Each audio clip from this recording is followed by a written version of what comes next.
apa kok takut doktor tanya buat batas ni ke.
Baik, bismillahirrahmanirrahim. Assalamualaikum warahmatullahi taala wabarakatuh. Salam sejahtera, salam mesra, salam Malaysia prihatin. Alhamdulillah, pada hari ini bersamaan dengan hari Isnin 7 September 2020, jam 3 petang, kita akan bersiaran secara langsung melalui siri dialog kepimpinan program anjuran Institut Pembangunan dan Kecemerlangan Kepimpinan, ringkasnya ILIT, Kementerian Belia dan Sukan di bawah kluster kepimpinan.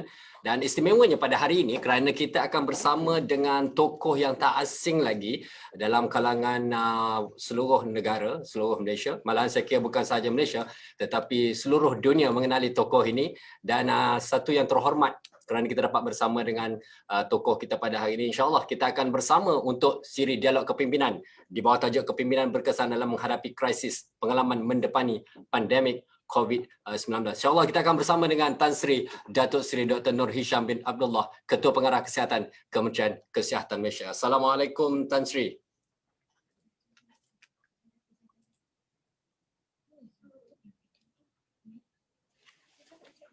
InsyaAllah dalam sesi kita bersama dengan Tan Sri hari ini, kita akan berkongsi berkenaan dengan, ya, hari ini kita faham isu pandemik COVID-19 ini begitu berlaku di seluruh dunia dan juga negara kita, peningkatan demi peningkatan, dan dalam masa yang sama juga ada sesuatu yang istimewa yang akan kita kongsikan hari ini kerana kita nak juga nanti dalam siri-siri perbincangan kita insyaAllah dalam hampir sejam lebih nanti insyaAllah berkongsi, Tan Sri berkongsi bersama-sama dengan kita yang ada hari ini berkenaan dengan pengalaman beliau, nilai-nilai kepimpinan yang dibina oleh beliau. Assalamualaikum Tan Sri.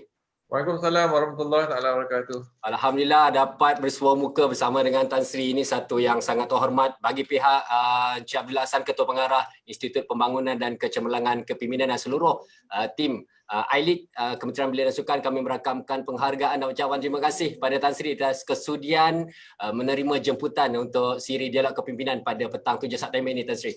Terima kasih atas jemputan dan kita harap kita boleh buat satu perbincangan yang baguslah dalam sesi ini. Ya. Betul, insyaAllah Tan Sri. Baik, Tan Sri, untuk makluman Tan Sri dan seluruh yang bersama dengan kita dalam siri online pada hari ini, kita bukan sahaja di bawah KBS sahaja bersama dalam siri ini, kita ada kumpulan-kumpulan belia, alumni MFLS, kita ada majlis belia seluruh negara dan juga kita ada kementerian-kementerian yang turut serta, Tan Sri. Kita invite, kita jemput mereka bersama untuk siri dialog kepimpinan ini kerana pada kita bercakap tentang pandemik COVID-19 ini perlu daripada level peringkat rendah sehinggalah ke peringkat pemimpin belia dan juga pemimpin dalam konteks negara juga perlu untuk sama-sama kita mempertahankan tanah air Malaysia tercinta, insyaAllah. Baik, sebelum kita bermula, izinkan saya untuk barangkali tokoh ini sebenarnya telah umum mengenali, tetapi sedikitlah kata orang latar belakang biodata Tan Sri yang boleh saya kongsikan bersama hari ini. Antaranya dilahirkan pada 21 April 1963 di Sepang, Selangor, memulakan kerjaya sebagai doktor perubatan di Hospital Kuala Lumpur pada 1 Ogos 1988. Tan Sri sendiri memiliki sarjana pembedahan daripada Universiti Kebangsaan Malaysia UKM, pengkhususan dalam bidang pembedahan endokrin dan pelbagai latihan kepakaran. Banyak sebenarnya kalau kita lihat dengan kepakaran yang ada di dalam dan juga di luar negara. Tan Sri pernah bertugas sebagai timbalan Ketua Pengarah Kesihatan di antara Januari 2008 hingga Februari 2013. Dan bermula 1 Mac 2013, Tan Sri dilantik sebagai Ketua Pengarah Kesihatan Kementerian Kesihatan Malaysia. Tagline ini yang sangat mengesankan, bekerja demi negara, merupakan tagline kata-kata motivasi dan juga inspirasi yang dipegang oleh Tan Sri. Mungkin nanti kita akan kongsikan bersama nanti tagline bekerja demi negara ini. Di atas usaha dan juga inisiatif dalam menangani pandemik COVID-19, Tan Sri telah dianugerahkan dengan anugerah kecemerlangan jenama kepimpinan oleh Brand Laureate pada tahun 2020. Manakala Kementerian Kesihatan Malaysia juga telah dianugerahkan dengan World Brands Foundation oleh Brand Laureate pada tahun ini juga, tahun 2020. Tan Sri diiktiraf di antara 3 doktor terbaik dunia yang berjaya mengharumkan nama negara kita Malaysia. Alhamdulillah, ini satu saya kira penghargaan yang terbaik, yang tertinggi kepada negara kita Malaysia juga. Selain daripada Dr. Anthony Fauci daripada Amerika Syarikat dan juga Dr. Ashley Bloomfield daripada New Zealand atas inisiatif terus terang dan tenang dalam mengendalikan kes COVID-19 ini. bagi mengenang jasa dan juga bakti beliau dalam membantu masyarakat dan juga negara. Pada bulan Ogos yang lalu, Tan Sri telah dianugerahkan dengan darjah Panglima Setia Mahkota PSM oleh Yang di-Pertuan Agong yang membawa kepada gelaran Tan Sri. Alhamdulillah. Dan seterusnya sempena sambutan Mahal Hijrah baru-baru ini lagi, 1442 Hijrah, Tan Sri telah dinobatkan pula sebagai tokoh kebangsaan bagi tokoh Ma'al Hijrah 1442 Hijrah. Tan Sri, sebelum kita memulakan sesi perbincangan, anugerah demi anugerah, penghormatan demi penghormatan, sedikit respon permulaan Tan Sri terhadap penghormatan daripada masyarakat ini pada Tan Sri. Terima kasih. Jadi penghormatan ni saya rasa tuju untuk Kementerian Kesihatan dan juga petugas-petugas hadapan dan juga di sebalik tabir yang melaksanakan tugas ni lah. Jadi apa yang penting kita kena berkhidmat dengan ikhlas lah. Itu yang matlamat kita. Jadi kita berkhidmat bukan untuk mendapatkan penghormatan dan sebagainya. Tapi apa yang penting adalah pastikan kita boleh memberikan perkhidmatan yang terbaik. Itu yang jadi bukan saya seorang je yang terlibat. Jadi ini melibatkan satu kementerian dan juga 260,000 warga kerja Kementerian Kesihatan. Alhamdulillah, Alhamdulillah. Terima kasih Tan Sri.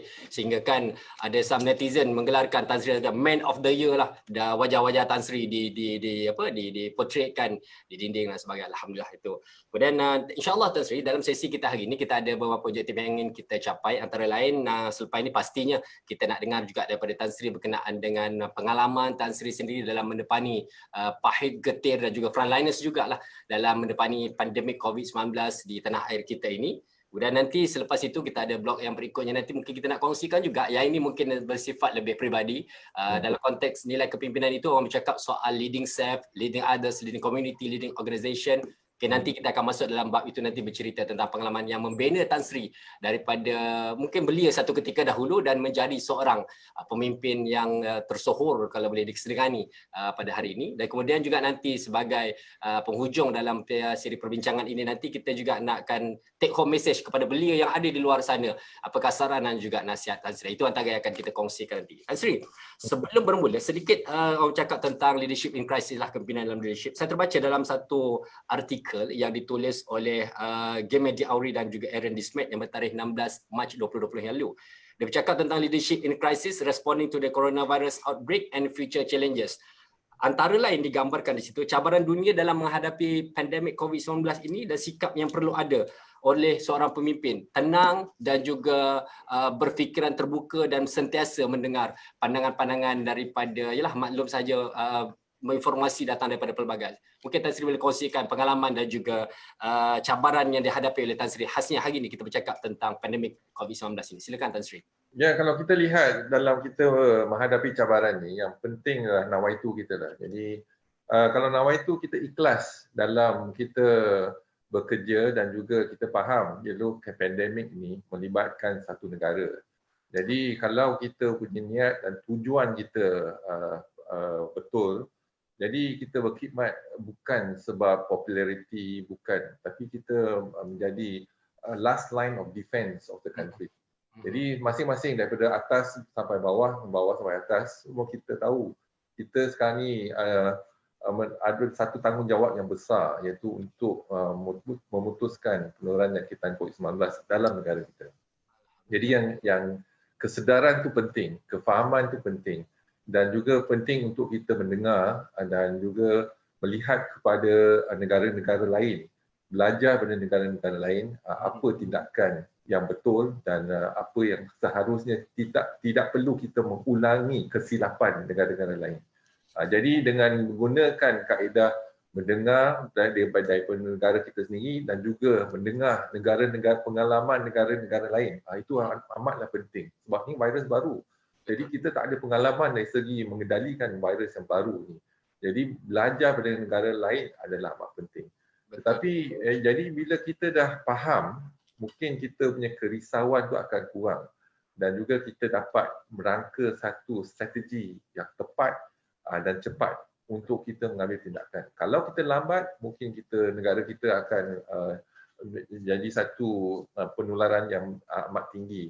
Jadi pengawalan tu dan pencegahan tu tindakan yang terbaik daripada rawatan di hospital dan sebagainya. Okey, betul Tan Sri.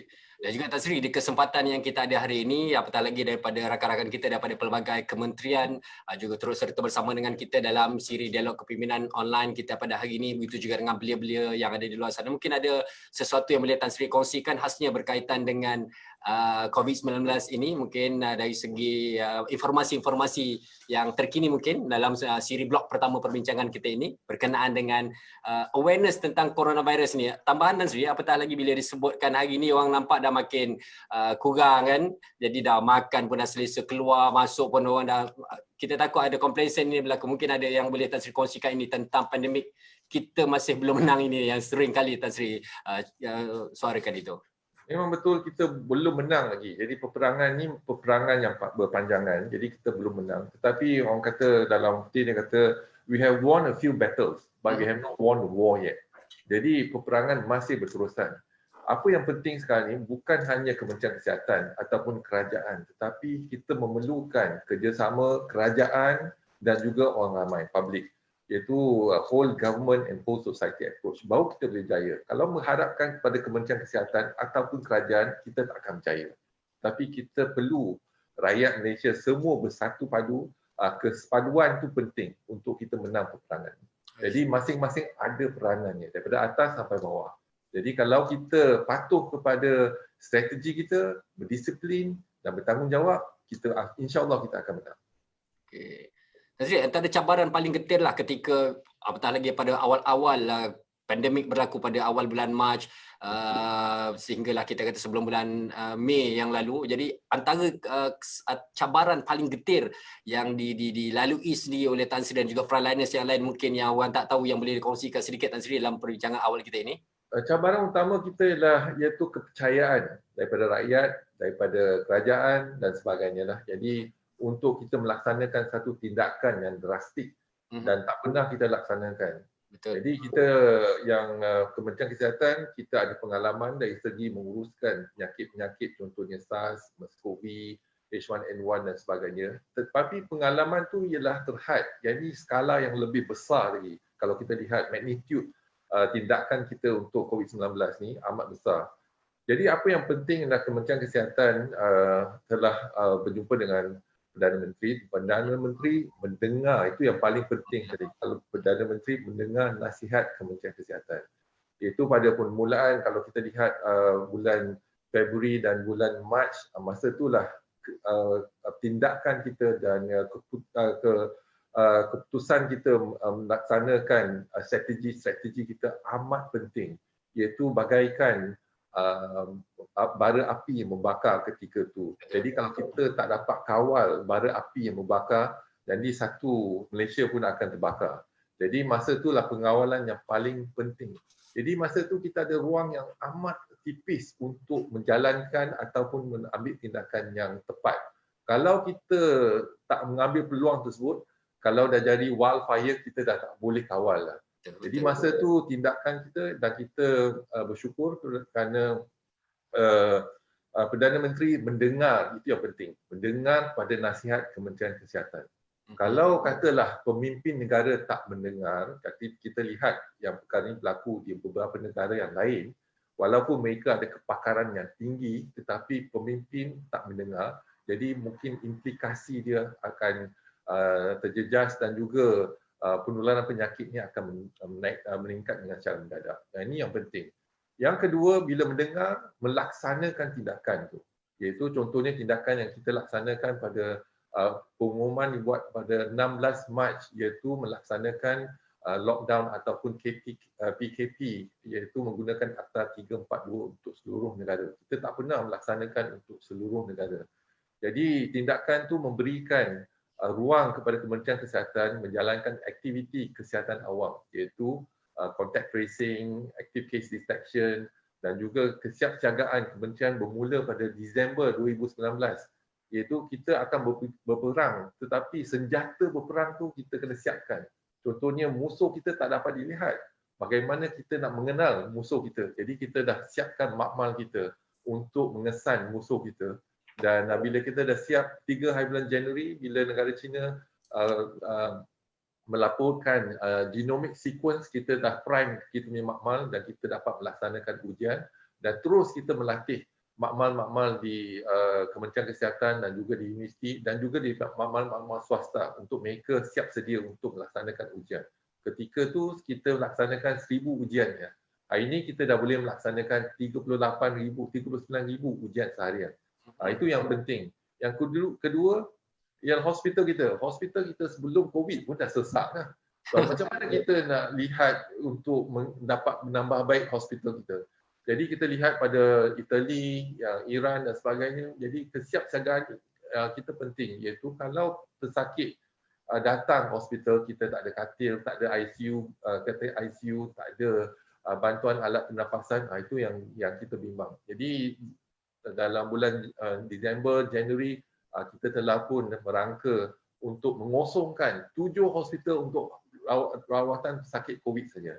Dan 33 hospital kita juga guna untuk pesakit COVID, dan pesakit bukan COVID kita pindahkan lock, stock and barrel, iaitu pakar-pakar dia, nurses dia dan pesakit dia pergi ke hospital daerah, iaitu kita punya hospital cluster, dan kita susun atur balik kita punya perkhidmatan kita, iaitu staf ataupun warga kerja daripada negeri lain datang ke Selangor, datang Kuala Lumpur dan sebagainya. Jadi susun atur itu penting untuk kita bersiap sedia. Jadi bila berlaku, contohnya kita boleh buatkan hospital dengan pengalaman. Dalam tempoh 3 hari kita dah naikkan hospital 600 katil. Boleh dikembangkan kepada 1,000 katil. Dan sekarang ni sebab kes dah kekurangan, kita tutup dulu. Tapi kalau ada keperluan, dalam 3-4 hari kita boleh siap satu hospital. Itu menggunakan yang MAIPS dan sebagainya. Jadi ini semua pengalaman baru kita yang kita dapat lihat bagaimana kita boleh memberi impak yang tinggi, kos yang berpatutan dan outcome yang terbaik. Inilah cara kita. Sebab kalau kita lihat dalam perkhidmatan kesihatan, GDP kita baru 2.1% di pihak kerajaan. Tapi kalau negara lain di US 18% GDP dalam kesihatan. Tapi kita hanya laburkan 2.1-2.2%. Tetapi tindakan kita, perancangan kita bagus, tindakan kita tepat dan kita boleh memberikan perkhidmatan yang terbaiklah ataupun kawalan dan pencegahan penyakit COVID-19 setakat ini. Alhamdulillah. Itu juga sebenarnya satu yang kita daripada seluruh warga sebenarnya ucapkan penghargaan yang begitu tinggilah pada ketika orang lain waktu PKP peringkat awal itu yang resah duduk di rumah sedangkan mereka tak tahu frontliner sedia sana yang bekerja macam Nazri seringkali sebutkan, bekerja hampir 20 jam, 20 tanpa rehat, yang terbaring dan sebagainya. Itu suatu yang sangat kita hormati dan juga kita hargai. Nazri sendiri mungkin ada komen dan juga ada informasi-informasi yang boleh dikongsikan, khasnya kita bercakap dalam siri blog pertama perbincangan kita ini berkenaan dengan pandemik COVID-19 ini. Mungkin ada informasi yang boleh dimaklumkan, disampaikan dalam siri perbincangan dialog kepimpinan kita ini, dalam perbincangan awal kita ini dulu, Tasri.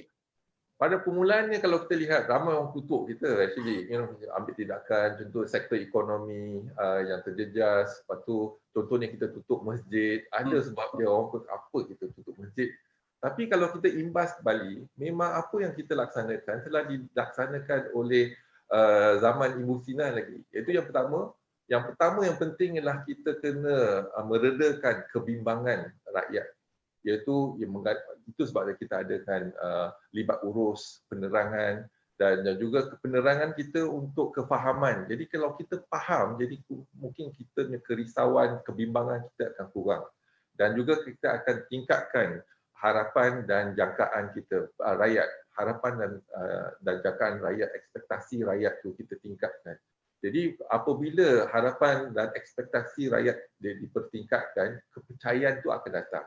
Bila ada kepercayaan tu adalah baru boleh ada kepatuhan kepada SOP dan sebagainya. Jadi libat urus ni setiap hari kita laksanakan. Itu yang satu yang penting.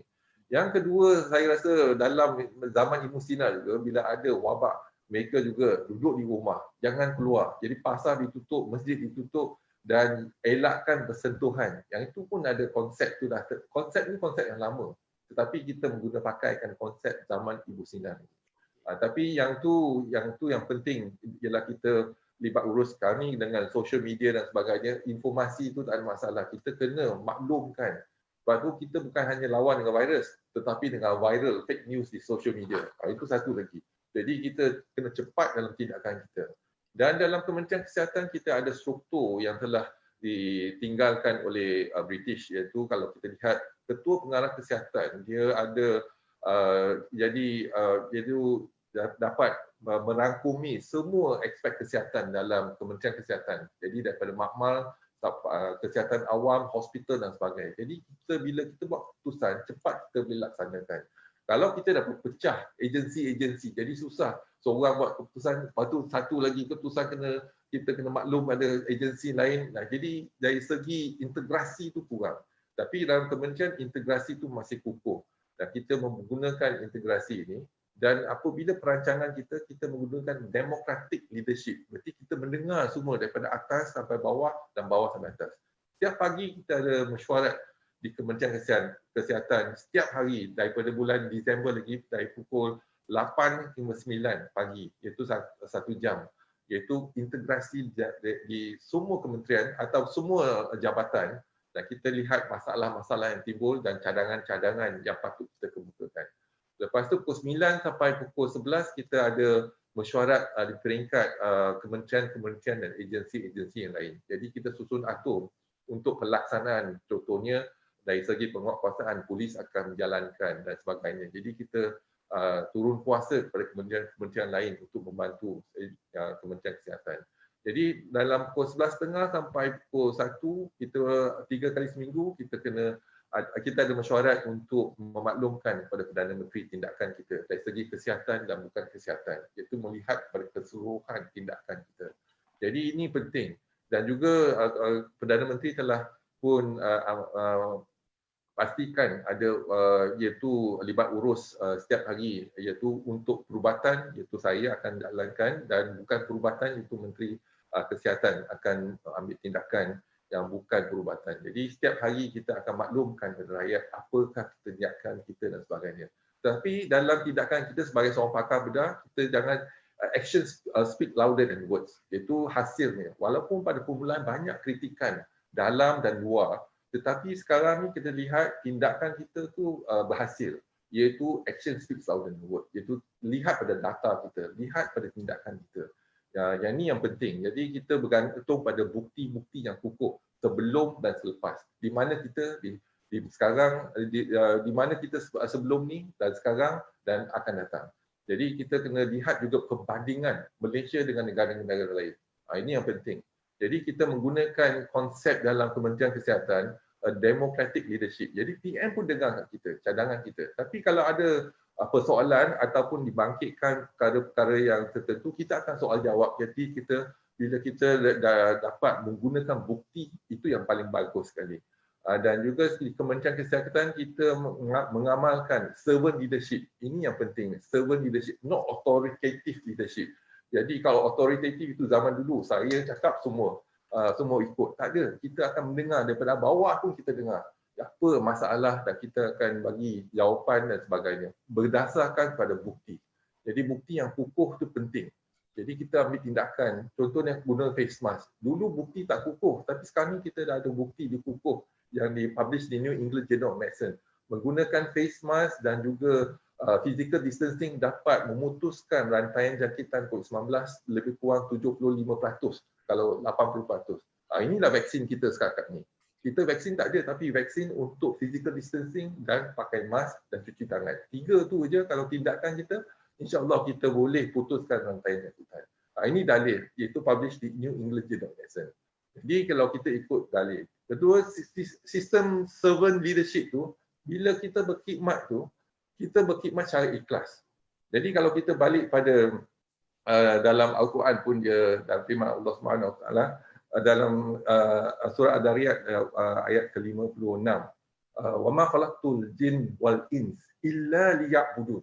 Ini yang penting. Jadi ini adalah satu ibadat kita. Jadi kita kena ikhlas untuk melaksanakan. Dan apabila kita menjalankan tugas, kita akan jalankan tugas dengan bersungguh-sungguh. Itulah, tak ada, kalau niat kita dah betul, tugas kita kena jalankan dengan bersungguh-sungguh. Jadi dalam firman Allah juga kata, faiza azamta fatawakkal 'ala Allah. Innallaha yuhibbul mutawakkilin. Ini yang penting yang kita kena usaha dulu, jangan kita tawakal saja. Tapi usaha sebaik-baik, lepas tu kita tawakal. Itulah resepi kita. Kita harap semua boleh patuh kepada perancangan Kementerian Kesihatan dan insya-Allah kita boleh ambil tindakan yang positif. Baik, tadi bila Tan Sri kongsikan juga tadi bila cakap tentang democratic leadership, civil leadership, itu satu benda yang cukup baik yang dapat kita ambil sebab di IELTS sendiri saya dan seluruh di bawah kepimpinan kluster kepimpinan memang kita bercakap ini kluster kepimpinan ni bukan kluster yang ada kluster tawar dan sebagainya, one of the bawah salah satu kluster yang ada di bawah Institut Pembangunan dan Kecemerlangan Kepimpinan IELTS KBS ini adalah kluster kepimpinan lah. Jadi kita bercakap hari ini, kita lihat yang ini adalah bercakap tentang leadership in crisis, bagaimana seorang pemimpin mendepani cabaran dan juga krisis. Rupanya dalam mendepani krisis itu sendiri adanya elemen-elemen democratic leadership, civil leadership seperti mana yang dikongsikan, dan rupanya benda ni dah dilaksanakan lama lagi sejak zaman dahulu tu.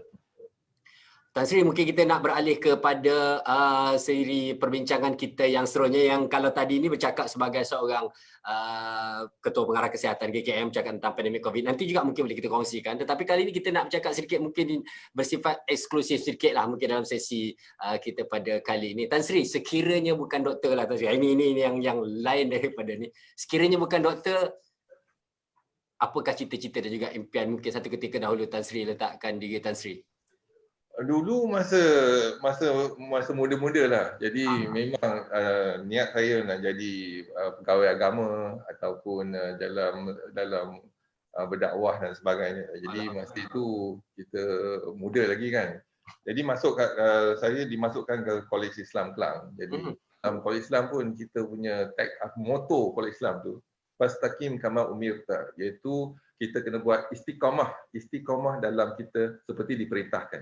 Jadi ini yang penting. Jadi mungkin dalam perkhidmatan kita sekarang ni kalau kita lihat ibadat tu, iaitu menjadi doktor tu lah satu ibadat juga. Kalau niat kita betul. Jadi niat kita bukan sebab populariti, bukan sebab duit, tetapi berkhidmat kepada negara, bangsa dan agama. Itu niat kita lah. Jadi ketika tu masa form 4, jadi saya di 4 sains 1. Saya dan seorang kawan saya nama Sabri, masa tu kita nak masuk ke sastra sebab kita nak mendalami dalam jurusan agama, usuluddin, syariah dan sebagainya. Tetapi masa tu pengarah Jabatan Pelajaran Bahagian Agama almarhum Ustaz Nik Muhyiddin. Jadi saya minta izin. Jadi pengetua masa tu ialah Datuk Ustaz Zainal telah pun saya maklumkan saya nak masuk dalam jurusan sastra untuk kita belajar agama dan sebagainya. Tapi bila jumpa dengan pengarah pelajaran bahagian agama, almarhum Ustaz Nik Muhyiddin, dia kata dengan saya dalam bahasa dia lah, bahasa Kelantan. Dia kata, boh lah, kita ramai dah orang belajar agama, tapi doktor tak ada. You ambil bahagian doktor. Itu daripada situ kita, masa tu pengarah bagi arahan tu, kita kekal dalam 4 sains 1 lah untuk ambil doktor sampai hari ini. Tapi doktor boleh sebut ustaz tu punya perkataan tu maknanya memang betul-betul meresap masuk dalam minda betul-betul. Exactly, dia punya skrip masih lagi terpahat. Masih lagi tepat dalam minda kita. Betul-betul. So, yalah, bila kata Tan Sri tadi cita-citanya nak jadi ustaz, nak jadi pegawai agama tadi ni, so adakah bila dah tak tercapai tu adakah rasa menyesal ke barangkali ke, ataupun bagaimana pula Tan Sri transform lah benda tu, since dah tak jadi ustaz tadi ni, dalam keadaan sebagai Ketua Pengarah Kesihatan ni, bagaimana menerjemahkan impian dan juga merealisasikan cita-cita tersebut? Jadi dalam kita punya, walaupun dakwah ke ataupun untuk memberi kebaikan kepada rakyat, contohnya kalau kita dalam perubatan kita dapat menolong pesakit, tapi sebagai seorang pakar bedah, saya hanya dapat menolong ataupun menyelamatkan satu nyawa pada satu masa. Tapi dalam kesihatan awam, contohnya sekarang ni, kalau perancangan kita baik dengan tepat, kita boleh menyelamatkan satu negara. Itu yang satulah yang kita kena lihat. Bagaimana kita dapat mengambil tindakan yang positif. Jadi, yakni kesihatan awam amatlah penting. Kalau dibandingkan dengan jurusan ataupun specialty yang lain. Contohnya pelajar-pelajar perubatan, mereka hanya melihat pada pakar-pakar jantung, pakar-pakar lain, tapi dia tak, kalau kesihatan awam macam mediocre lah, tak penting sangat. Tapi hari ini pandemik ni telah pun menunjukkan betapa pentingnya kesihatan awam untuk negara kita. Ini yang satu, kita kena majukan kesihatan awam kita untuk menambahkan lebih ramai pakar-pakar dalam kesihatan awam untuk kita mengambil tindakan yang positif. Cara kita melaksanakan juga, kaedah kita melaksanakan tindakan kita pun berbeza sikit. Tetapi lebih praktikal, kita mendengar pada masalah dalam Malaysia dan juga luar negara, melihat kepada apa tindakan yang terbaik sekali. Dan juga kita kena usaha dengan sebaik mungkin lah. Jadi lepas tu kalau kita tawakal kepada Allah, berdoa, semoga kita dapat membendung penularan penyakit ni lah. Dalam segi peribadi pula, saya masa dulu saya mengambil scholarship kita, saya lah daripada Majlis Agama Islam Wilayah Persekutuan, saya lah pelajar pertama yang diberikan beasiswa untuk melanjutkan pelajaran dalam dalam bidang perubatan. Tetapi sebelum saya terima beasiswa tersebut, Tuan Haji Idris masa tu dia in charge, dia kata, ini duit orang Islam ni, kata. Jadi dia kata, kalau jadi doktor jangan resign di private sector, dia kata. Ini berkhidmat pada negara, bangsa, agama. Sampai hari inilah kita masih lagi dengar dengan nyata. Walaupun masa tu scholarship baru RM30,000 saja untuk 6 tahun kita belajar, tetapi dari segi tanggungjawab sosial tu lah, macam satu amanah. Jadi kita kena kotakan amanah kita lah sampai hari ini. Sebab setiap kali kita nak keluar ataupun ditawarkan untuk di hospital, untuk berkhidmat di hospital swasta dan sebagainya, inilah dia berdesing kat kita ni. Nak keluar ke tak nak keluar, tak boleh. Ini sebab itulah kita kekal di Kementerian Kesihatan sampai kita pencen. InsyaAllah lepas pencen kita boleh keluar. Alhamdulillah. Sebab baru nak tanya soalan berikutnya, sebab biasalah bila orang kata yang bertugas sebagai perubatan, apatah lagi pakar perubatan dan sebagainya, bila sampai satu ketika tu mungkin mendapat tawaran-tawaran di luar yang ialah kata orang lebih baik lagi, mungkin lebih lumayan lagi. Jadi mereka pun mengambil keputusan untuk keluar. Tapi Tan Sri terus kekal berada bersama untuk membantu di KKM. Rupanya ada kisah-kisah untold story. Ada kisah dia.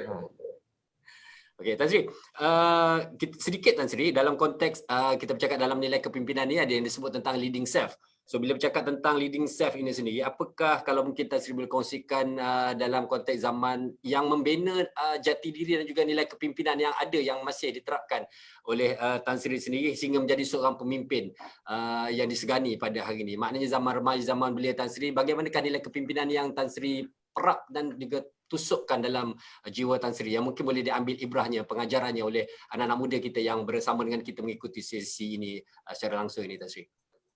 Saya rasa kalau kita lihat daripada pengalaman hidup, jadi itu yang penting. Pengalaman hidup tu memberikan kita satu wawasan dan juga sebab dan musabab lah. Yang tu qadar dan kadar, yang kita ataupun satu takdir kita katakan.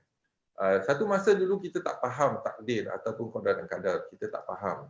Contohnya, saya bagi contoh satu lah yang banyak antara mungkin kawan-kawan saya semua boleh tahu cerita ni lah. Masa saya dari tahun 1 di Universiti Kebangsaan Malaysia, kita 21 orang telah ditawarkan beasiswa untuk melanjutkan pelajaran ke Belgium, termasuk saya. Tetapi masa tu saya bukan dari segi bukan ada top student masa tu. Jadi kita dah dalam 3 bulan kita tak belajar, semua dapat persiapan di Belgium. Yang kali pertama budak-budak yang dapat umur 7-18 tahun dapat scholarship nak pergi Belgium, semua dah gembira masa tu. Tetapi sebulan sebelum bertolak, kita dimaklumkan 2 pelajar terpaksa dikurangkan kota daripada 21 hingga 19. Jadi saya dengan Datuk Fazil, iaitu pakar bedah di Hospital Kuala Lumpur, telah tak berjaya lah, jadi dropkan ataupun disebut 19 orang. Masa tu kita rasa dunia ni tak adil, kenapa berlaku macam ni dan sebagainya. Tetapi kita tak ada pilihan, lepas tu kita belajarlah di universiti lokal, dan tempoh sebulan tu kita catch up untuk belajar untuk masuk di jurusan perubatan. Kalau tidak, mungkin kita tak ada peluang masuk jadi belajar di unit UKM. Tapi lepas kita lulus dan lepas tu kita ditawar semula untuk pergi ke Iraq. Saya dengan kawan saya pergi Iraq. Tadi Iraq kita pun tak apalah, tak payah pergi. Kita bagi kawan lain yang pergi. Jadi kita reject dia tu. Tapi kalau kita lihat dalam perancangan tu, mereka yang pergi ke Belgium kena belajar bahasa Flemish dan sebagainya. Bila saya jadi pakar bedah, rakan saya yang lebih pandai daripada saya baru balik jadi houseman saya. Berarti ketinggalan 6 tahun kalau kita bandingkan kalau saya pergi. Masa tu kita bersyukur. Sebab apa? Kita tak nampak awalnya. Kalau saya pergi, mungkin saya akan balik lebih 6 tahun lebih lambat dalam jurusan perubatan. Ini kita kan nampak kalau ada kalanya kita tak nampak apa yang walaupun kita rasa tu satu keburukan ke ataupun satu yang dalam hidup kita telah ditentukan. Jadi tapi ada kebaikan dalam kemudian hari yang kita tak nampak. Ini kita kena terima realiti itulah. Itu sebab dia kita kena tawakal. Jadi kita buat usaha, kalau tak berlaku ada sebab dia semua tak berlaku. Tapi mungkin kita tak tahu sebab dia. Mungkin masa akan datang baru kita nampak sebabnya. Jadi kita jangan berputus asa, itu yang penting. Jadi sekarang apa pun kita buat, kalau kita tak berjaya sesuatu perkara, ada sebabnya sebab apa kita tak berjaya. Mungkin 5 tahun, 10 tahun baru kita nampak sebab apa kita tak berjaya. Dan dulu masa saya kecil-kecil pun kita pun ialah susah dan sebagainya. Saya pun asnaf untuk menerima zakat daripada Masjid Agama Islam Melayu Persekutuan. Tetapi pengalaman saya dalam masa kecil tu berdikari, campur dengan India, campur dengan Cina, campur dengan orang Melayu. Jadi dapat kita berkomunikasi dengan baik. Jadi mungkin dalam dengan pendirian begitu dan juga keadaan semasa begitu menggalakkan kita untuk jadi independen. Jadi cara itulah. Jadi kalau bandingkan dengan anak-anak saya sekarang tak terbuka sangat. Jadi masa kecil lagi dah terbuka dah. Yang ni yang mungkin sekarang ni kalau lihat balik pengalaman tu penting sangat. Jadi bila saya masuk contohnya bila dah bergaul, dah baik dengan cikgu, banyak keluarga angkat, masuk kolej Islam pula bercampur dengan sekolah ni pelajar-pelajar sekolah agama dan sebagainya. Jadi keseluruhan tu itu yang penting untuk kita menilai ataupun dapatkan pengalaman tu untuk kepimpinan untuk kemudian hari lah. Itu saya rasa pengalaman sekarang ni pengalaman yang amat penting lah, amat berharga. Kalau saya tak melalui pengalaman tersebut, mungkin saya tak jadi apa yang ada pada hari ini. Betul, macam bila Tan Sri kongsikan tadi tentang rakan-rakan yang pergi Belgium, saya kira mungkin zaman tu tak ada WhatsApp, tak ada Facebook, tak ada Insta, tweet. Kalau ada macam sekarang ni bila daripada 21 tiba-tiba nama dia pula tersenarai yang tak ada, confirm dah masuk dah dalam tweet semua keluar. Tapi walau bagaimanapun bila Tan Sri katakan tadi ada sesuatu tu yang kadang-kadang kita tak tahu perancangan Allah tu. Kita merancang, manusia merancang, Allah merancang. Perancangan Allah tu jauh lebih baik. Rupanya bila dah balik tu baru tahu kawan-kawan baru houseman, Tan Sri dah berada jauh lebih pantas. Tan Sri, kita ada soalan daripada kita punya penonton yang ada di sini, daripada Encik Saiful Yusof. Antara lain dia kata bagaimanakah yang membagai Tan Sri sebagai KP menguruskan emosi anak buah ketika berdepan dengan pandemik baru-baru ini supaya mengelakkan mereka daripada moral down lah, apatah lagi yang bekerja tanpa henti dan sebagainya. Soalan daripada sahabat kita Saiful Yusof. Silakan Tan Sri. Jadi kalau kita lihat pada pentadbiran ataupun cara kita mengamalkan servant leadership, jadi kita kerja sebagai satu pasukan. Jadi dalam pasukan kita bukan menyalahi salah satu menyalahi antara kita, tetapi kita bersepadu dalam kita punya tindakan dari bawah sampai atas. Jadi sokongan fizik, sokongan moral, tindakan kita, jadi mungkin itu penting, iaitu mungkin inspirasi pada rakan kerja.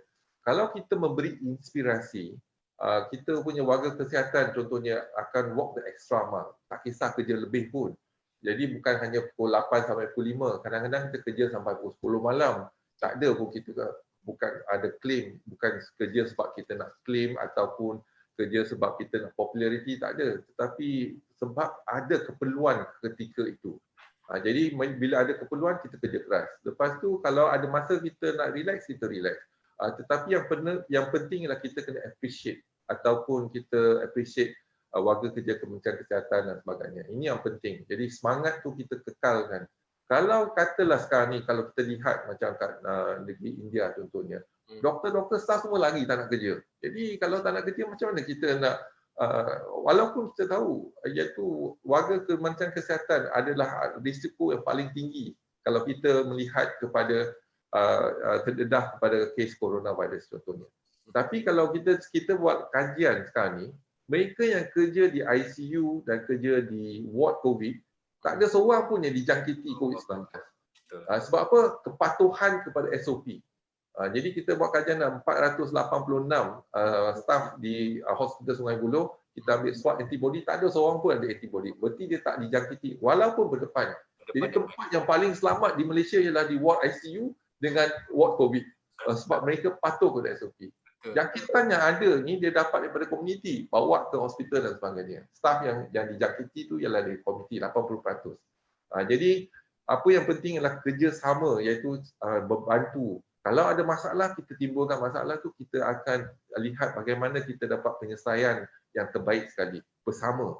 Bukan kita hanya nak ambil tindakan ataupun tapi kita cuba menyelesaikan masalah, bukan membawa masalah. Cara terbaik kita nak menyelesaikan masalah. Setiap hari ada masalah, tapi macam mana kita menyelesaikan masalah tu? Itu yang penting. Jadi kita punya nawaitu ialah menyelesaikan masalah dan juga kalau boleh atau kawal jangkitan COVID-19. Itu yang penting sekali. Jadi kita melihat contohnya staf kita bimbang untuk balik ke rumah dan jadi kita nasihatkan sebelum balik sampai ke rumah jangan sentuh anak, pergi mandi, bersihkan diri dulu baru sentuh. Ataupun staf yang bimbang, kita ada hotel iaitu ada 2 syarikat dah bagikan tempat untuk staf kita duduk di dekat dengan hospital. Jadi kita juga ambil tindakan untuk menjaga keluarga mereka. Itu yang paling penting sebab bila kita tengok waktu pandemik gitu, especially yang jaga di kawasan Masjid India, tulis dekat belakang dia dah lama tak jumpa bini, ada yang buat viral cek bila buka-buka dia punya PPL tu rupanya anak dia yang dah lama tak jumpa. So gambaran-gambaran dan video-video ini dimainkan oleh netizen kita yang cukup menyentuh hati lah. Itu yang mungkin soalan keluar daripada. Kemudian satu lagi soalan daripada Cik Syamil daripada Putrajaya. Tadi dia gambarkan Tan Sri ada bercakap tentang cita-cita dan impian Tan Sri untuk sebagai seorang ustaz pendakwah tadi. Hari ini Tan Sri sebagai Ketua Pengarah Kesihatan di Kementerian Kesihatan Malaysia, bagaimanakah mungkin Tan Sri menerapkan cita-cita dan impian sebagai pendakwah itu tadi dalam konteks sebagai Ketua Pengarah Kesihatan di KKM itu sendiri?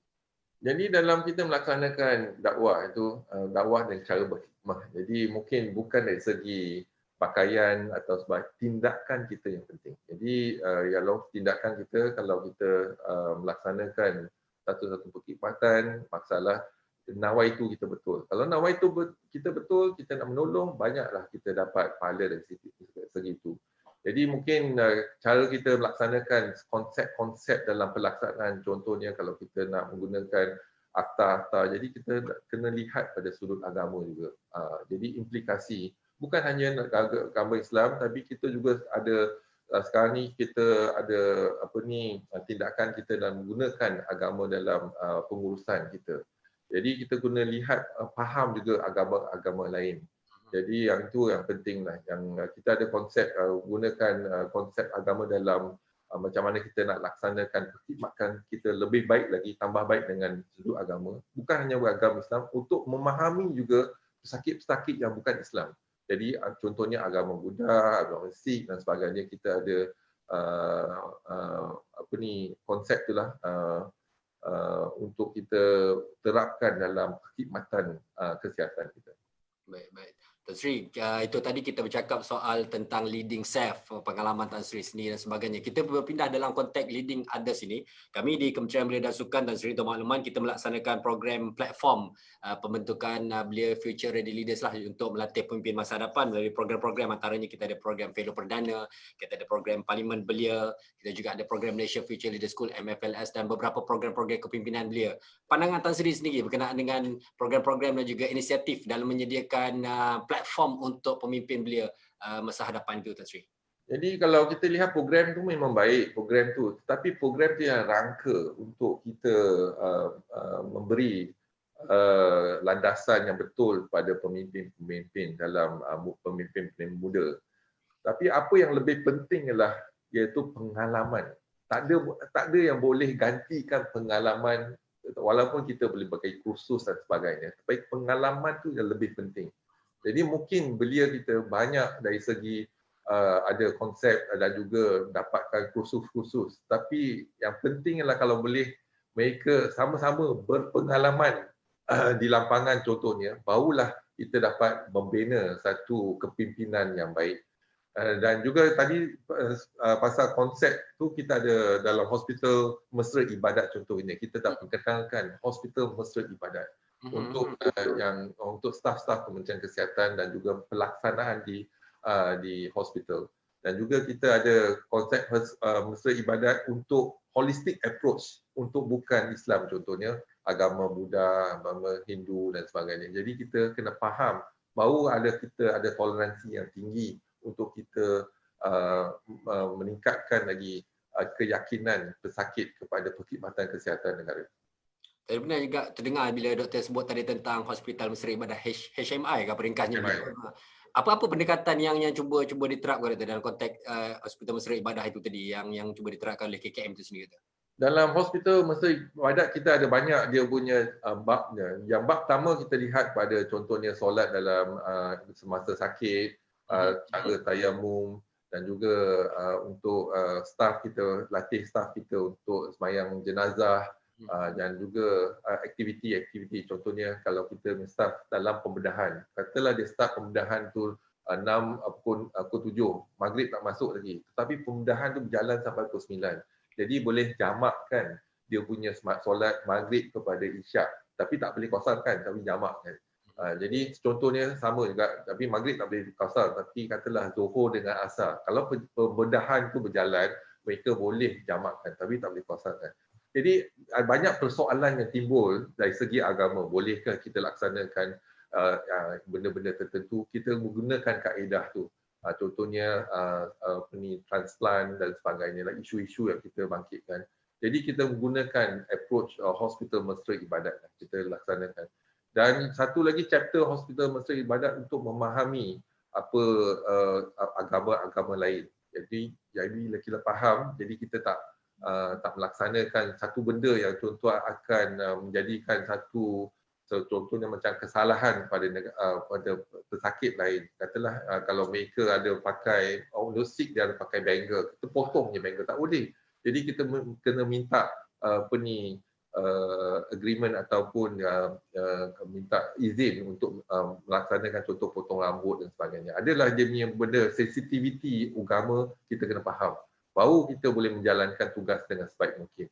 Jadi kita terapkan nilai-nilai Islam dalam perkhidmatan kita menggunakan kaedah hospital mesra ibadat.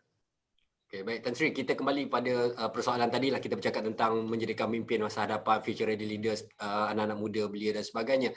Ada segelintir ibu bapa yang kadang-kadang dia punya konsep menyediakan pemimpin masa hadapan ni adalah kalau saya sebagai seorang ibu bapa dia lawyer, dia nak anak dia juga mungkin jadi lawyer. Kalau ibu bapa dia ustaz, anak-anak dia jadi ustaz. Tan Sri sendiri dari doktor mungkin bagaimana pula Tan Sri melihat mewarisi dia punya legacy sebagai seorang pemimpin ataupun sebagai sebagai dia punya cita-cita dan juga impian beliau itu sendiri, Tan Sri? Jadi kita kena lihat setiap individu lah. Individu ada masing-masing kehendak dia dan nilai-nilai individu tersebut. Jadi kita tak boleh paksa. Contohnya anak-anak saya tak pernah pun paksa mereka nak jadi doktor ke sebagainya. Jadi atas masing-masing. Tapi apa yang penting ialah kalau mereka nak buat apa pun, buat dengan baik sekali, terbaik sekali. Itu penting. Kalau nak main sukan dengan bersungguh-sungguh. Kerana menjadi doktor yang terbaik dan nak jadi ahli sukan yang terbaik dan sebagainya. Inilah konsep yang kita nak bersungguh-sungguh tu dalam satu-satu pekerjaan. Itu lebih penting. Dan masa depan mereka ialah mereka yang kena lalui, bukan saya. Jadi kenapa kita nak paksa dia? Kalau dia tak minat dalam bidang tu, kita jangan paksa. Biar dia minat dalam apa yang dia nak buat, tetapi dengan syarat mereka kena buat dengan bersungguh-sungguh. Itu yang kita kena turunkan konsep tu untuk pemimpin-pemimpin dan sebagainya. Baik, itu yang kata kebiasaan orang akan nampak dia punya ni, dia bila menjadi seorang sama dia lah doktor dan sebagainya, confirm lah dekat bawah akan ada anak-anak yang akan menuruti jejak langkah beliau sebagai seorang lawyer, doktor dan sebagainya. So Tan Sri sendiri tak meletakkan syarat Jangan paksa. jangan maksa. Kalau dia minat tu tak apa, tapi jangan paksa. Okey. Baik. Sebagai seorang pemimpin utama di Kementerian Kesihatan juga, Tan Sri, bagaimanakah Tan Sri balance up lah kalau kita katakan tadi, kita bercakap tadi tentang leading self, kemudian kita bercakap tentang leading others, menyediakan platform untuk orang lain yang dibina lah sebagai seorang coach untuk membina pemimpin-pemimpin lain. Bagaimana Tan Sri sendiri sebagai seorang ayah di rumah, sebagai seorang ketua pengarah kesihatan di kementerian, agensi yang besar dan berdepan dengan pandemik ini pula, dan sebagai seorang anak dan sebagainya. Jadi bagaimana Tan Sri kata orang menyusun atur ketiga-tiga konsep kepimpinan dalam diri ini yang nampak balance up keseluruhannya itu? Jadi kalau lihat pada keluarga dan anak-anak, banyak pengorbanan daripada isteri dan anak-anak jugalah. Kalau masa tu kita dari dulu sampai sekarang memang tak ada masa sangat untuk family lah. Jadi tugas doktor itu sebab penceraian kalangan doktor tu amat tinggi. Kalau kita lihat doktor pakar bedah dan sebagainya. Kalau pakar bedah, dia kerja biasa pukul 7 dia kena dah start mula kerja sampai malam pukul 8 pukul 9. Itu tak on call. Kalau on call tak balik langsung. Masa saya berlatih sebagai seorang pakar bedah, 3 hari tak balik pun ada. 3 hari tak balik on call, 3 hari tak berhenti. Jadi itulah yang kita rasa banyak pengorbanan untuk anak dan keluarga. Tapi isteri yang pentinglah jaga jadi rumah dan sebagainya. Tetapi anak pun kalau kita lihat, jadi kita pun tak manjakan sangat anak tu. Ya, tu kalau kita manjakan sangat anak pun tak boleh. Tetapi kita bagi contoh kepada anak. Jadi untuk melaksanakan, jadi mereka tahu apa tanggungjawab masing-masing daripada kecil lagi.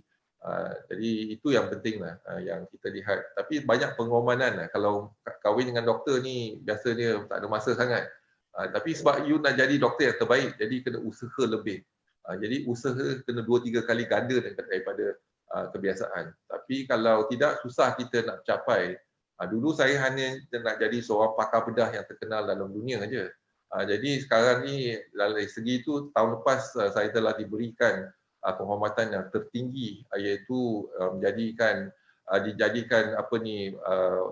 pensyarah untuk Martin Agawa Lecture, iaitu selepas pembukaan World Congress of Surgery, saya memberikan satu syarahan perdana ketika itulah untuk doktor-doktor pakar di seluruh dunia, iaitu lebih kurang 2,000 orang mendengar.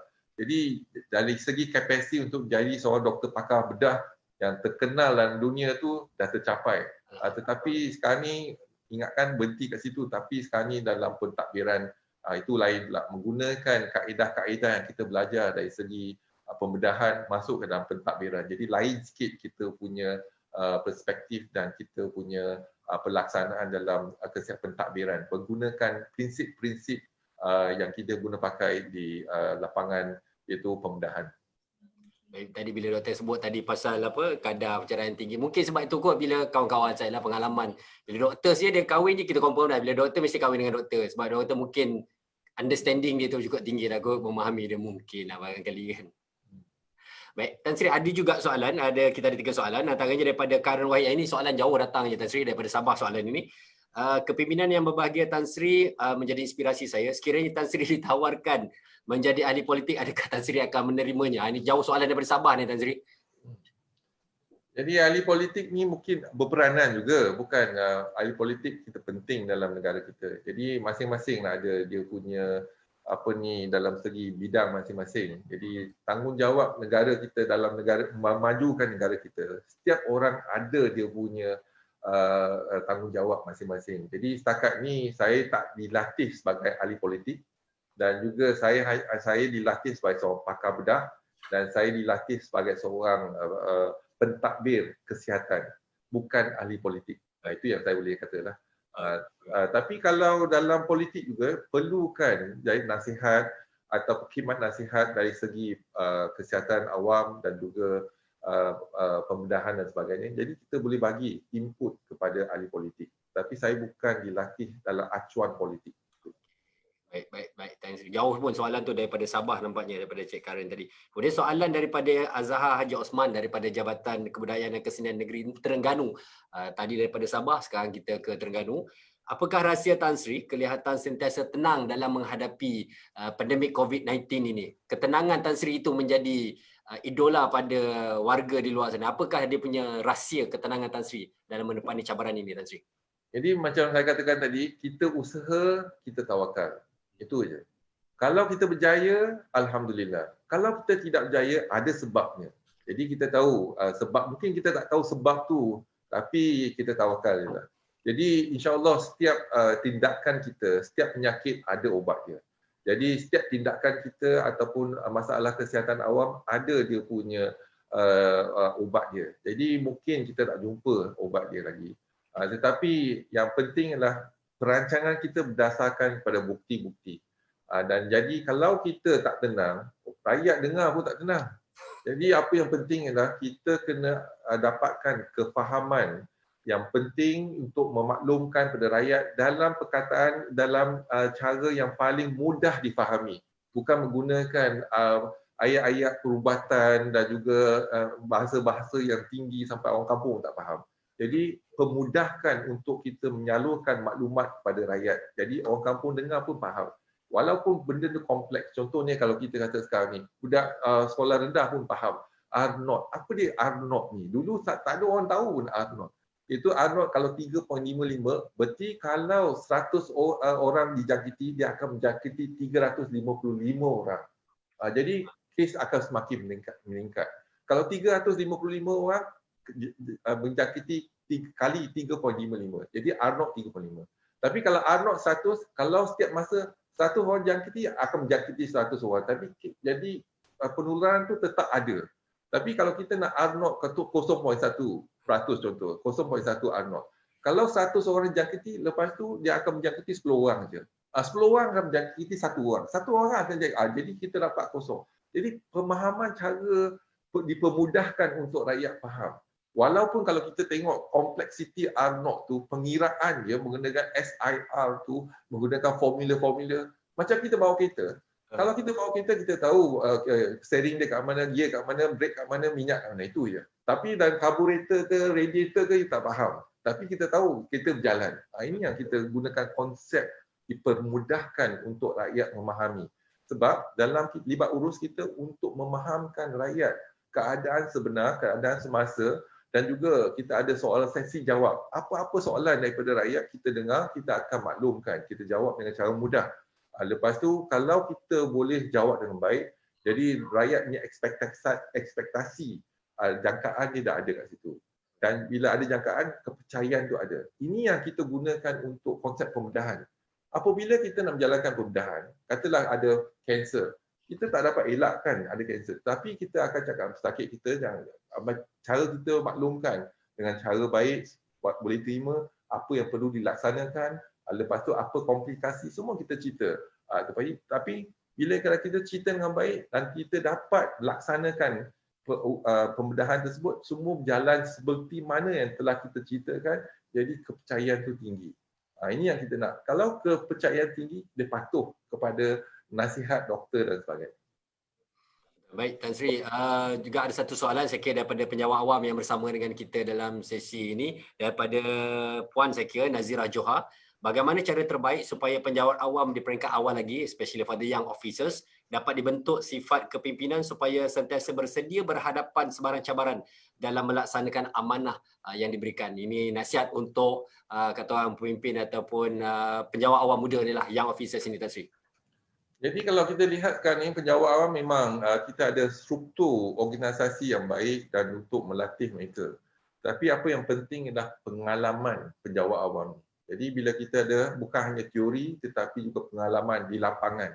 Jadi kita kena mula di lapangan dulu. Kalau kita lihat dalam negara lain, mereka start daripada peringkat yang bawah. Jadi ada pengalaman di lapangan. Contohnya kalau saya pakar bedah, saya mula daripada houseman. Houseman kena kerja, on call semua, dan kita belajar peringkat ke atas peringkat. Jadi baru kita meningkat. Bukan terus masuk jadi bos, jadi tak ada pengalaman dekat bawah tu. Jadi pengalaman tu yang penting. Sebab kalau kita ada pengalaman di peringkat bawah tu berbeza dengan teori saja. Hari ini bukan teori. Contohnya kalau nak jadi seorang pakar bedah, tak boleh belajar teori saja. Kena belajar bedah dulu. baru on call contohnya on call 24 jam, 48 jam. Jadi barulah kalau kita boleh membina satu kepimpinan yang baik untuk pentadbiran.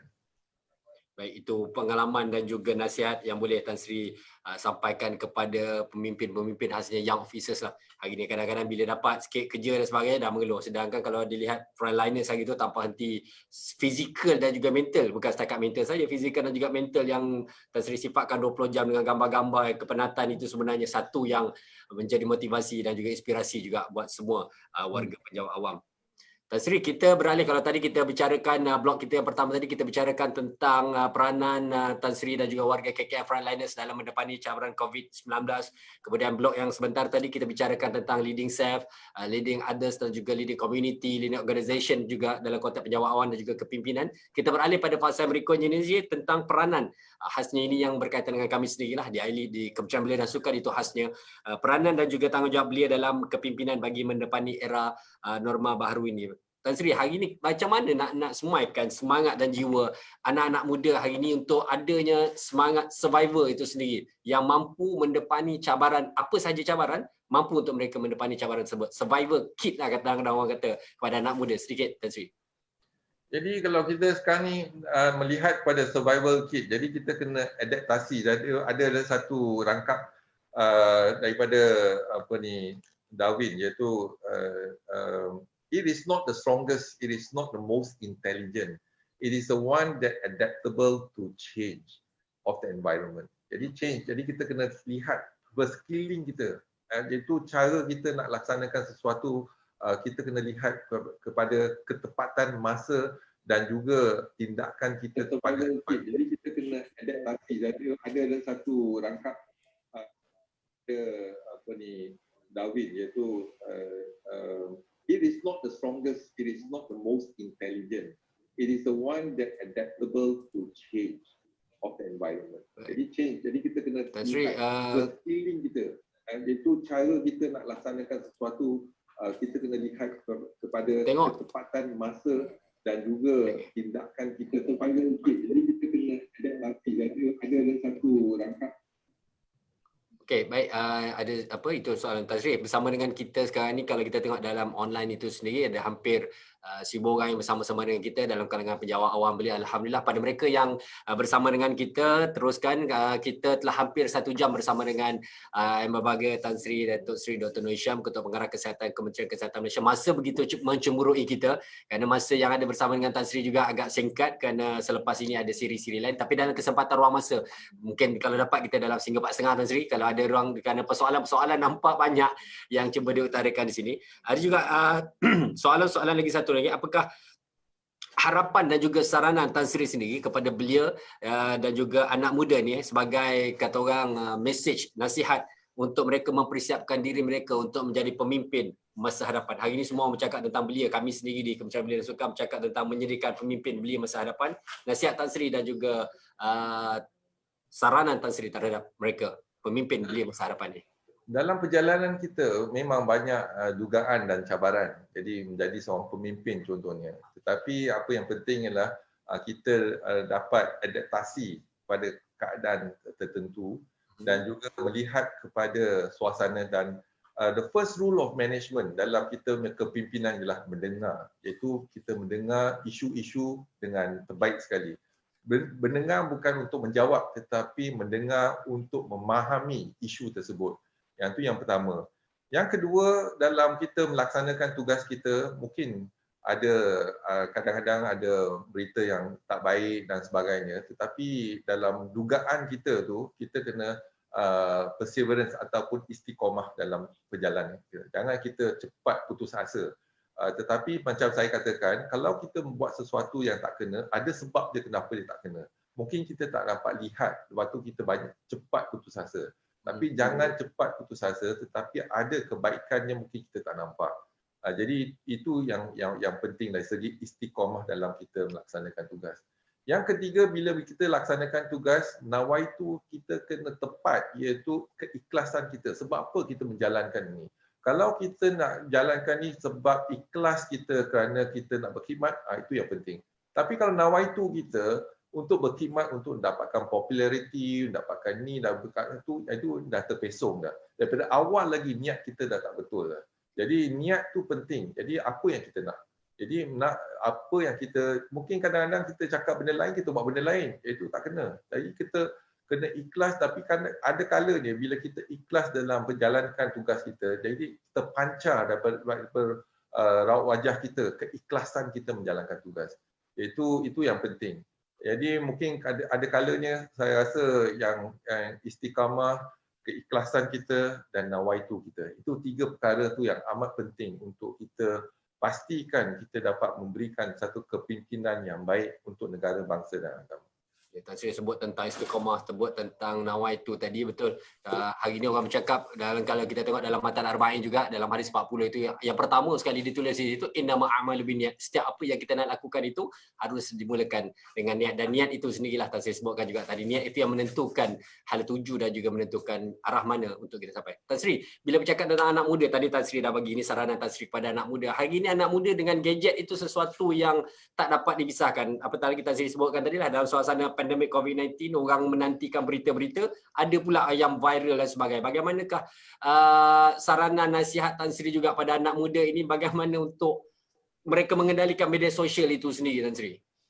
Media sosial ni kita lihat ada orang kata double edged sword. Jadi cara kita menggunakan, iaitu macam seolah-olah satu pisau. Cara kita menggunakan pisau tersebut. Jadi media sosial ni amat penting. Pada saya amat penting sekali. Tapi penggunaan tu ialah bergantung pada pengguna.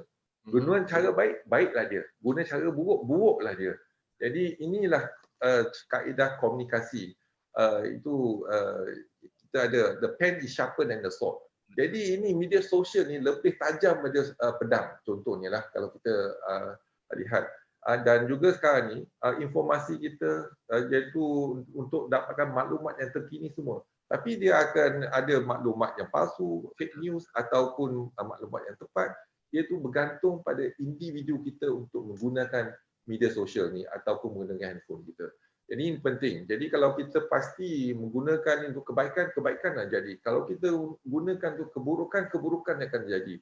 Jadi cara kita melaksanakan. Ini hanya satu tool saja, satu platform saja. Jadi gunakanlah platform ni sebaik mungkin. Jadi kalau saya dah gunakan media sosial ni daripada awal lagi, pada sebelum jadi DG lagi dah guna social media. Dan ini penting supaya kita dapat libat urus dengan rakyat. Kalau kita pakar bedah, kita ada logbook. Setiap pembedahan kita masuk dalam logbook. Setiap pesakit kita, apa kes dia, bila buat, semua masuk logbook. Dalam sebagai pengurus ataupun pentadbir, kita ada Facebook.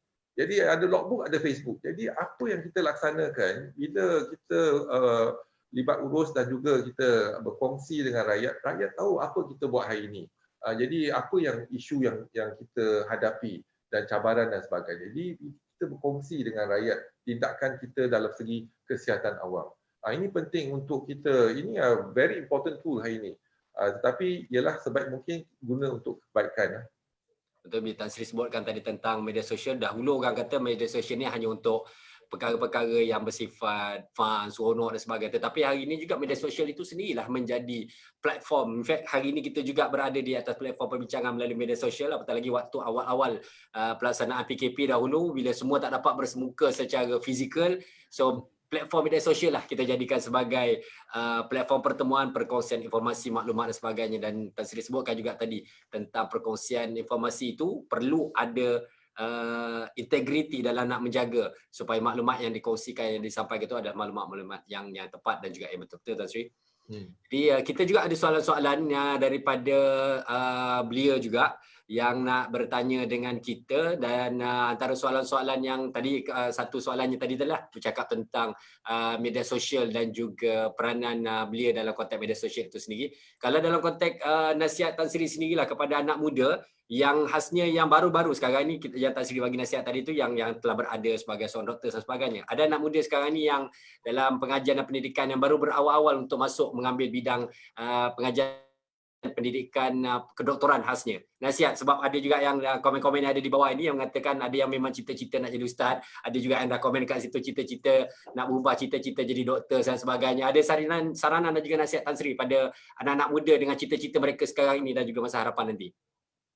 Jadi macam saya katakan tadi, apa bidang sekalipun, sama ada doktor ke, nak jadi ustaz ke, kita kena gunakan kaedah-kaedah yang terkini. Contohnya media sosial, iaitu kaedah terkini, platform untuk kita berhubung dengan rakyat dan juga memberikan maklumat yang terkini. Dan kedua, kalau kita menjalankan tugas kita dalam bidang tu, sama ada jadi ustaz ke, ataupun nak jadi mufti ke, ataupun jadi ahli sukan ke, ataupun doktor, kita kena buat secara sebaik mungkin, iaitu kerja dengan bersungguh-sungguh dalam bidang tu dan menggunakan platform ni untuk membantu kita untuk berkongsi pengalaman dan sebagainya. Ini penting. Media sosial ni boleh bukan hanya di orang di Malaysia saja, tapi satu dunia akan mengikuti kita, perkembangan kita. Kalau nak jadi penyanyi ke, penyanyi terbaik, contohnya masukkan media sosial dan sebagainya.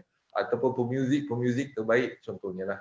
Jadi itu yang penting untuk kita berjaya dalam bidang kita. Kita perlu menggunakan kaedah-kaedah yang terkini dan juga kita belajar daripada kaedah-kaedah yang lama untuk kita membantu kita untuk merancang, untuk menjadikan satu resipi yang baru untuk masa depan.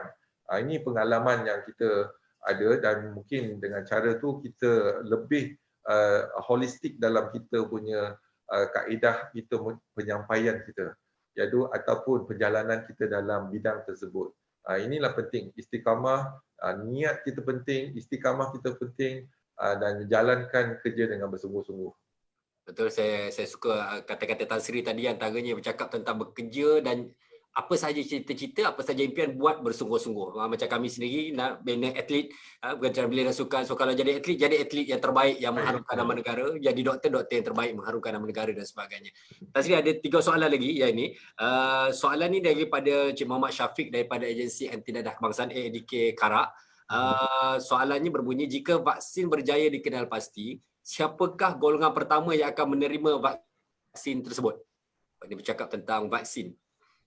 Jadi kalau kita lihat vaksin ni, setakat ni kita tak ada lagi vaksin yang kita boleh guna pakai. Tetapi harapan kita, kita dapat satu vaksin yang berkesan dan kesan samping yang kurang. Setakat ni tak ada vaksin, walaupun ada Russia telah daftarkan vaksin tersebut. Mereka ada Sputnik punya vaksin, dengan China pun daftar vaksin, tapi kajian tak dijalankan lagi.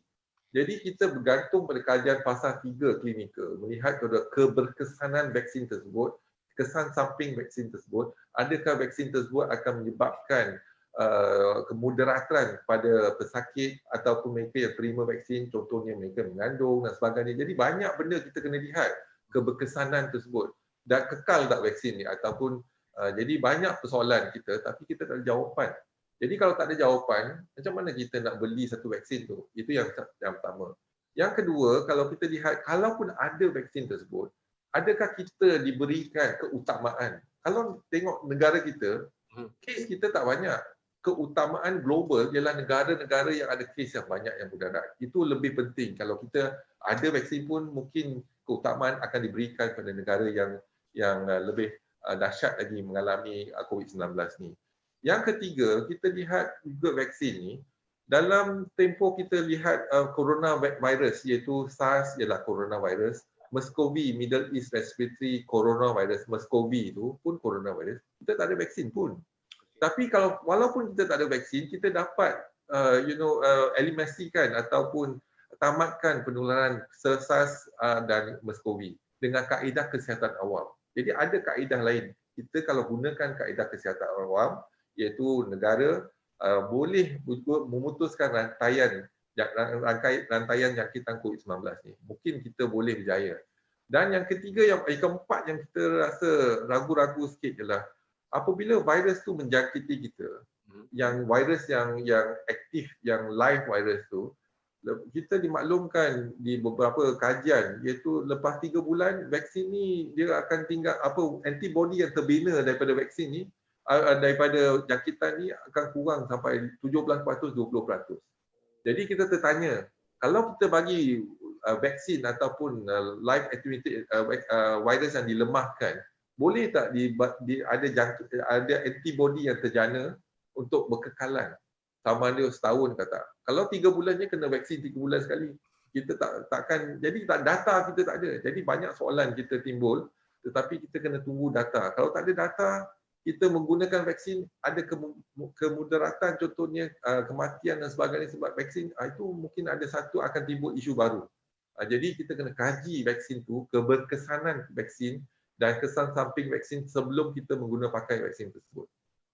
Ini mungkin saranan soalan ini kerana ada negara-negara di luar sana yang kata kalau dah ada vaksin, berikan kepada negara mereka, bagi warga mereka dahulu, sebagai mungkin soalan itulah tertimbul. Soalan seterusnya Tan Sri daripada Puan Norini Mohtar, saya kira ini juga daripada penjawat awam, sebagai seorang ketua di sebuah jabatan yang besar, apakah nasihat Tan Sri kepada semua ketua-ketua jabatan supaya menjadi ketua yang membuat keputusan tepat untuk menjayakan sesuatu tugasan yang sangat penting apabila diberi tanggungjawab untuk menguruskannya? Ini soalan, mungkin maklumat yang boleh dikongsikan bersama ketua-ketua jabatan yang bersama dengan kita pada hari ini, Tan Sri. Jadi apa yang penting sebagai seorang ketua jabatan, kita kena mendengar pada isu dulu. Mendengar dari semua sudut, bukan hanya mendengar pada satu sudut saja ataupun satu perspektif. Kita kena mendengar pada semua, atas, bawah, dan juga kita lepas tu kita kena akan memberi kata putus, tapi kita kena dengar dan kaji situasi sebelum menjalankan ataupun memberikan satu keputusan.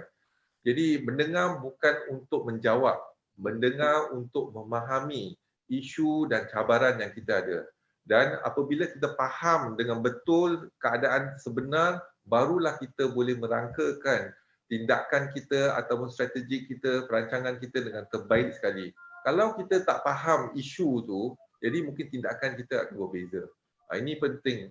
Kita kena tahu punca asal usul isu tersebut dan juga bagaimana penyelesaian yang tepat dan cepat. Okey, itu tentang bercakap tentang isu. Dan kemudian ada satu soalan lagi daripada Puan Nur Diana Roslan. Ini juga daripada Kementerian Pembangunan Luar Bandar khasnya, Puan Nur Diana Roslan. Soalannya, melihat kepada kepimpinan yang berbahagia Tan Sri, segala keputusan dan penakulan yang dibuat adalah tepat dengan masa dan juga keadaan. Boleh Tan Sri berkongsi buku-buku pilihan yang biasa Tan Sri baca di masa-masa lapang atau dicadangkan untuk dibaca oleh belia-belia di Malaysia, belia-belia di luar sana? Ini satu, dia nak dapat buku-buku yang Tan Sri sarankan untuk dibaca. Silakan Tan Sri. Untuk kepimpinan, jadi saya mengamalkan kepimpinan servant leadership, iaitu kita menghambakan diri kita dalam kita melaksanakan tugas kita. Bukan kita nak jadi autoritatif, tapi kita nak berkhidmat. Jadi bila kita nak khidmat, kita nak menyelesaikan masalah. Jadi ada satu buku ini yang servant leadership ni daripada Greenleaf, iaitu boleh kita Google. Servant leadership buku ni, dah sekarang ni masukkan ada edisi yang kedua dah sekarang ni. Itu cara kita melaksanakan tugas daripada bawah ke atas, bukan atas ke bawah. Jadi kita menggunakan kaedah top down and bottom up. Dan servant leadership ialah dari segi prinsip kita. Hanya berbeza yang kita gunakan nilai-nilai Islam dalam servant leadership. Ini yang kita tambah baik sikit daripada buku tersebut. Tetapi buku tersebut menggunakan kaedah cara kita melaksanakan sesuatu tugas secara kolektif dan juga menggunakan pendekatan, iaitu mendengar pada peringkat bawah, iaitu as a serve, iaitu untuk kita penjawat awam ataupun servant, civil servant. Iaitu civil servant ialah penjawat awam, servant, kita ini servant. Jadi kita kena berkhidmat dengan sebaik mungkin. Baik.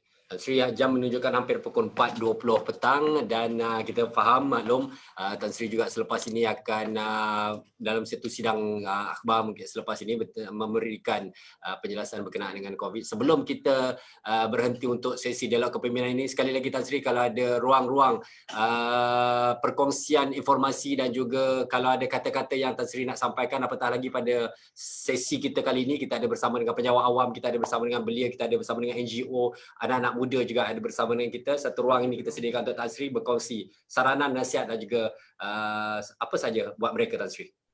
Dalam kita menjalankan tugas, contohnya kita ada banyak cabaran dan dugaan, tetapi sebagai seorang pemimpin ataupun pemimpin muda belia, kita kena merancang sesuatu perkara tu, plan for the worst and hope and pray for the best. Itu yang kita punya tagline lah kalau kita lihat. Kalau kita boleh buat persiapan, kesiapsiagaan kita untuk yang keadaan yang terburuk sekali, tetapi kita mengharapkan yang terbaik dan kita berdoa. Jadi kita mungkin tak akan dapat keadaan yang terburuk. Tetapi kalau berlaku, kita dah siap sedia. Itu yang penting. Kesiapsiagaan kita ialah prepare for the worst and pray for the best. Ini yang penting dalam moto kita lah untuk kita memajukan diri kita dalam kepimpinan.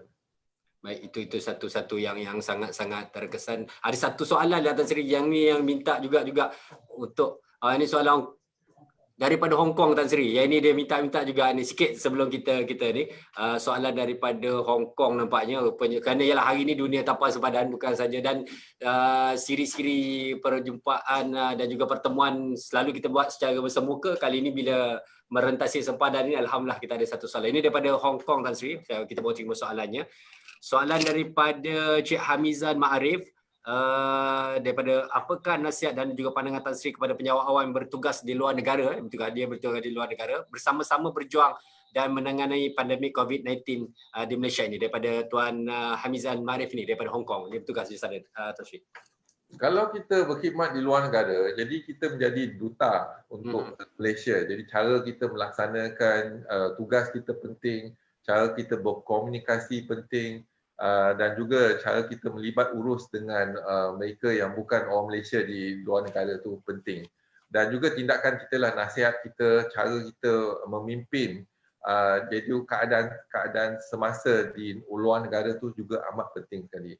Jadi kita menggunakan acuan di Malaysia untuk kita guna pakai di luar negara lah. Iaitu kalau kita lihat kepimpinan kita lah. Jadi kalau kita melaksanakan tugas dengan baik, insya-Allah orang akan nampak cara kita melaksanakan tugas dengan baik dan ikhlas.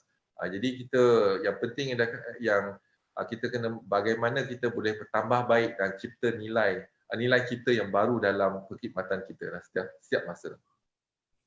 Okey, baik Tan Sri, itu yang dapat kita kongsikan di kesempatan ruang masa bagi pihak, sekali lagi bagi pihak Ketua Pengarah AILID Encik Abdul Hassan dan seluruh warga Institut Pembangunan dan Kecemerlangan Kepimpinan AILID Kementerian Belia dan Sukan. Kita merakamkan penghargaan dan juga jutaan terima kasih kepada Tan Sri yang sudi meluangkan masa berharga Tan Sri ini bersama dengan kami hampir 1 jam 30 minit kita bersama ini. Dalam konteks hari ini kita bercakap tentang Malaysia Prihatin, kita bercakap tentang peranan mendepani COVID-19 itu, dan juga yang teristimewa saya kira satu yang dalam sesi 1 jam 30 minit ini, kerana banyak untold story yang tak dapat di luar, eksklusif pengalaman nak jadi ustaz tadi, kata-kata daripada ustaz tadi, saya kira ini yang di luar sana tak pernah didengar, tetapi kita dapat di sini. Dan terima kasih juga kepada rakan-rakan kita yang berada di luar sana yang mengikuti siri kita secara online ini daripada dalam dan juga luar negara, tak kira di mana saja mereka berada. Dan bagi kami, hopefully this is not the end of our relation, this is just beginning for another relationship between us. Kita rasa bukan setakat ini, banyak lagi yang kita nakkan pengalaman dan perkongsian daripada Tan Sri. Mungkin kita adakan dalam siri-siri program yang lebih besar selepas ini, boleh ya Tan Sri, untuk bersama dengan kami selepas ini. InsyaAllah. Baik, terima kasih. Kita akan berjumpa lagi lain masa lain ketika daripada Dialog Kepimpinan Institut Pembangunan dan Kecemerlangan Kepimpinan. Kita mengundur diri. InsyaAllah lain masa lain ketika kita akan berjumpa. Sekian, terima kasih Tan Sri, terima kasih warga KKM, terima kasih seluruh anda yang bersama dengan kami. Sekian, wabillahi taufiq wal hidayah. Yang baik itu daripada Allah Subhanahu Wa Taala, kelemahan dan kesilapan daripada kelemahan kami. Wabillahi taufiq wal hidayah. Assalamualaikum warahmatullahi taala wabarakatuh. Terima kasih Tan Sri, terima kasih kepada seluruh warga negara Malaysia Prihatin. Terima kasih. Terima kasih Tan Sri.